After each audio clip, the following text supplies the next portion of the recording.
Goddag og velkommen her til Radio Gætte-quizzen. Quizzen, hvor du derhjemme skal forsøge at gætte, hvad det er, jeg her sidder med i hånden.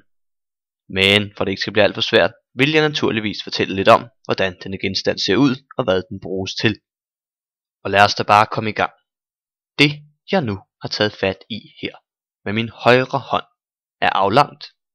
Der løber fra tid til anden væske ud igennem den. Ja, man kan faktisk få den til at sprøjte lidt, hvis man husker at pudse hovedet. Derudover kan jeg sige, at den blandt andet bruges til at stikke ind forskellige steder, ja, i både kvinder og mænd, når der skal gives en såkaldt indsprøjtning.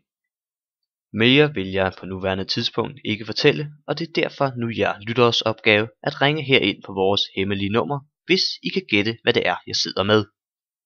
Svarer man korrekt, vinder man, ud over den altid populære ære, også en herlig striksvætter i flere flotte farver. Og lad os så se, om der ikke snart sker noget. Burde ikke gå så længe. Så, min sanden, så er der en igennem. Det er radioquizzen. Hvem taler jeg med? Ja, goddag. Mit navn det er Arne Lummergøj. Goddag, hr. Lummergøj. Inden vi hører dit bud på, hvad det er, jeg sidder med, kunne du så ikke tænke dem at fortælle os lidt om dem selv? Jo, det vil jeg da gerne. Jeg er selvstændig landmand i en lille by ved navn Fjamsing. Nå, landmand, det lyder hårdt. Nej, polakkerne de klarer det med. Jo, det er hårdt. Det er meget hårdt, det er det. Ja, det lyder også hårdt. Men, hr. Lummergøj, de ringer jo ikke herind bare for at hyggesnakke, vel? Nej, det gjorde jeg ikke.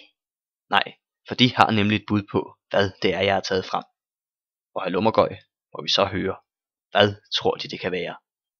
Er det en pæk? Og bare? Det er din pæk, har jeg ikke ret? Nej, det er da ved Gud, du ikke har. Er de klar over, at der er adskillige børn, der lytter med? Jo, men det lyder grangiveligt som en pæk.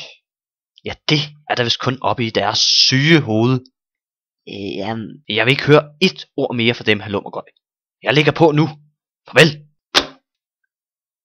Ja, kære lyttere. Jeg ved næsten ikke, hvad jeg skal sige.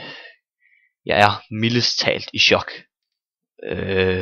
Ja, men for en god ordens skyld må jeg heller lige nævne, hvad det er, jeg sidder med.